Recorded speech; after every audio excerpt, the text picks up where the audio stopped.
ನಮಸ್ಕಾರ ವೀಕ್ಷಕರೇ, ನೀವು ನೋಡ್ತಾ ಇರೋದು ಆದ್ಯಂತ್ ಮೀಡಿಯಾ. ನಾನಿವತ್ತು ಸಂಕ್ರಾಂತಿ ಹಬ್ಬದ ಮಹತ್ವದ ಆಚರಣೆ ಬಗ್ಗೆ ಮಾತಾಡ್ತಾ ಇದ್ದೀನಿ.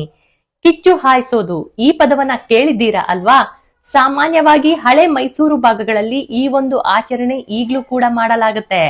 ಈ ಆಚರಣೆಯ ವಿಶೇಷತೆ ಏನಂದ್ರೆ, ತಮ್ಮ ಪ್ರೀತಿ ಪಾತ್ರವಾದಂತಹ ಜಾನುವಾರುಗಳನ್ನ ಬೆಂಕಿಯಲ್ಲಿ ದಾಟಿಸಲಾಗುತ್ತೆ. ಈ ಆಚರಣೆಯನ್ನ ಯಾಕೆ ಮಾಡ್ತಾರೆ? ಇದು ಕೇವಲ ಮೂಢನಂಬಿಕೆನಾ ಅಥವಾ ಇದರ ಹಿಂದೆ ಏನಾದ್ರೂ ವೈಜ್ಞಾನಿಕ ಕಾರಣ ಇದೆಯಾ? ಇದರ ಬಗ್ಗೆ ನೀವು ಕೂಡ ತಿಳ್ಕೋಬೇಕು ಅಂದ್ರೆ ಈ ವಿಡಿಯೋನ ಕಂಪ್ಲೀಟ್ ಆಗಿ ನೋಡಿ. ನೀವು ನೋಡ್ತಾ ಇರೋದು ಆದ್ಯಂತ್ ಮೀಡಿಯಾ.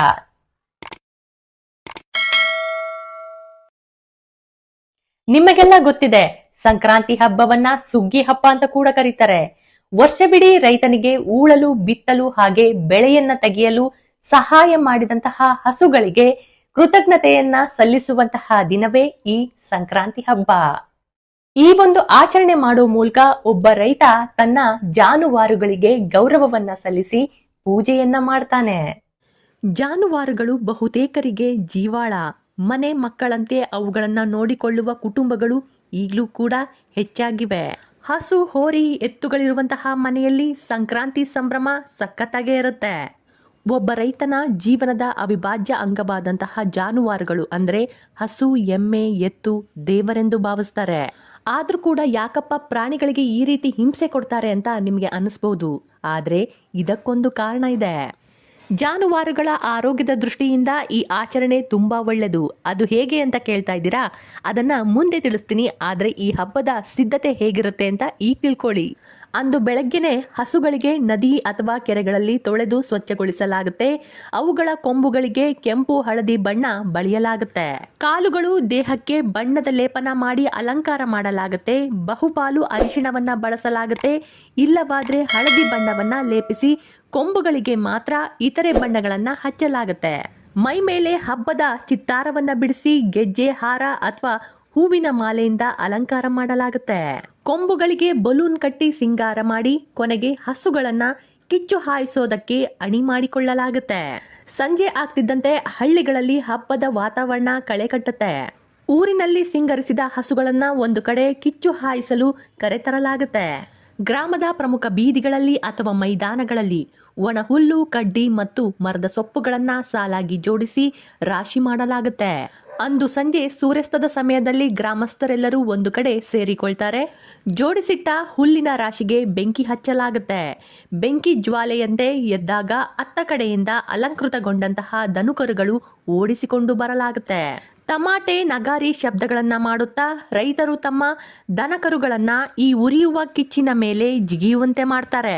ಕೆಲವು ಕಡೆ ರೈತರು ಕೂಡ ತಮ್ಮ ದನಗಳ ಜೊತೆಯಲ್ಲೇ ಬೆಂಕಿ ಮೇಲೆ ಓಡ್ತಾರೆ. ಇದು ಸಾಹಸಮಯ ಮತ್ತು ನೋಡಲು ಕಣ್ಣಿಗೆ ಹಬ್ಬದಂತೆ ಕಾಣುತ್ತೆ. ಇದನ್ನೆಲ್ಲ ಯಾಕೆ ಮಾಡ್ತಾರೆ ಗೊತ್ತಾ? ಬೆಂಕಿ, ಹೊಗೆ ಮತ್ತು ಶಾಖವು ದನಕರುಗಳ ಕಾಲಿನ ಸಂದುಗಳಲ್ಲಿರುವಂತಹ ಕ್ರಿಮಿ ಕೀಟಗಳನ್ನ ನಾಶಪಡಿಸುತ್ತದೆ ಎಂಬುದು ವೈಜ್ಞಾನಿಕ ನಂಬಿಕೆ. ಚಳಿಗಾಲ ಅಂದ್ರೇನೆ ಸೋಂಕು, ಕಾಯಿಲೆಗಳ ಕಾಲ. ಹಿಂದೆಲ್ಲ ಹಸುಗಳು ವಿವಿಧ ಕಾಯಿಲೆಗಳಿಂದ ತುತ್ತಾಗ್ತಾ ಇದ್ವು.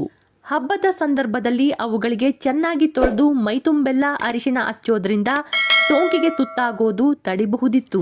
ಚಳಿಗಾಲ ಮತ್ತು ಮಳೆಗಾಲದ ಸಮಯದಲ್ಲಿ ಜಾನುವಾರುಗಳ ಮೈಮೇಲೆ ಊಣೆ, ವಿವಿಧ ಕ್ರಿಮಿಕೀಟಗಳು ಹೆಚ್ಚಾಗಿ ಅಂಟಿಕೊಂಡಿರುತ್ತೆ. ಕಿಚ್ಚು ಆಯುವಾಗ ಹಸುಗಳ ಮೈಗೆ ಬೆಂಕಿಯ ಹವೆ ತಾಗಿ ಕ್ರಿಮಿಗಳು ನಾಶವಾಗ್ತಾ ಇದ್ವು. ಕಿಚ್ಚು ಆಯೋದ್ರಿಂದ ಚಳಿಯಲ್ಲಿ ಹಸುಗಳಿಗೆ ಬೆಚ್ಚನೆಯ ಅನುಭವವಾಗಿ ಮೈಕೊಡವಿ ನಿಲ್ಲಲು ಸಾಧ್ಯವಾಯಿತು. ಇದು ಪ್ರಾಣಿಗಳಿಗೆ ಒಂದು ರೀತಿಯ ನೈಸರ್ಗಿಕ ಶುದ್ಧೀಕರಣ. ಗ್ರಾಮೀಣ ಭಾಗದಲ್ಲಿ ಒಂದು ನಂಬಿಕೆ ಇದೆ. ಸುಗ್ಗಿ ಕಾಲದಲ್ಲಿ ದನಕರುಗಳು ತುಂಬಾ ಸುಂದರವಾಗಿ ಮತ್ತು ಸದೃಢವಾಗಿ ಕಾಣ್ತಾ ಇರ್ತವೆ.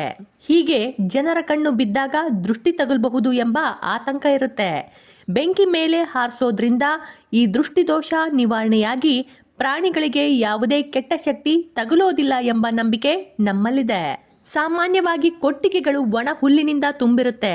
ಬೆಂಕಿ ಮೇಲೆ ಹಾಯಿಸೋದ್ರಿಂದ ಪ್ರಾಣಿಗಳು ಬೆಂಕಿಯಂತಹ ಅನಾಹುತಗಳಿಗೆ ಹೆದರದಂತೆ ಧೈರ್ಯಶಾಲಿಯಾಗಿರುತ್ತೆ. ಜಾನುವಾರುಗಳಿಗೆ ಬರುವಂತಹ ಮಾರಕ ಕಾಲು ಬಾಯಿ ರೋಗವನ್ನ ತಡೆಗಟ್ಟಲು ಈ ಬೆಂಕಿಯ ಶಾಖವು ಒಂದು ರೀತಿಯ ನೈಸರ್ಗಿಕ ಔಷಧಿಯಂತೆ ಕೆಲಸ ಮಾಡುತ್ತೆ. ಕಿಚ್ಚು ಹಾಯಿಸೋದು ಅಂದ್ರೆ ಕೇವಲ ವಿಧಿವಿಧಾನವಲ್ಲ, ಅದೊಂದು ಸಾಹಸಮಯ ಕ್ರೀಡೆ ಕೂಡ ಹೌದು.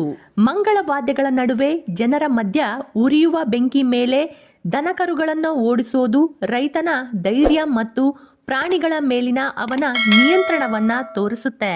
ಇದು ಇಡೀ ಗ್ರಾಮಕ್ಕೆ ಒಂದು ಉತ್ಸಾಹದ ವಾತಾವರಣವನ್ನ ತರುತ್ತೆ. ಮಕರ ಸಂಕ್ರಾಂತಿಯಂದು ಸೂರ್ಯನು ದಕ್ಷಿಣಾಯಣದಿಂದ ಉತ್ತರಾಯಣಕ್ಕೆ ಪ್ರವೇಶ ಮಾಡ್ತಾನೆ. ಅಗ್ನಿಯು ಸೂರ್ಯನ ಸಂಕೇತವೂ ಹೌದು. ಅಗ್ನಿಯನ್ನ ಹಾಯಿಸೋದ್ರಿಂದ ಪ್ರಕೃತಿಯ ಬದಲಾಗುವ ಶಾಖ ಮತ್ತು ಬೆಳಕನ್ನ ಸ್ವಾಗತಿಸಲಾಗುತ್ತೆ. ಹಸುಗಳ ಆರೋಗ್ಯ ರಕ್ಷಣೆ ಮತ್ತು ಕೃತಜ್ಞತೆಯ ಭಾವನೆ ಈ ಆಚರಣೆಯನ್ನ ಸಂಕ್ರಾಂತಿಯ ಅತಿ ವಿಶೇಷ ಭಾಗವಾಗಿ ಮಾಡಿದೆ.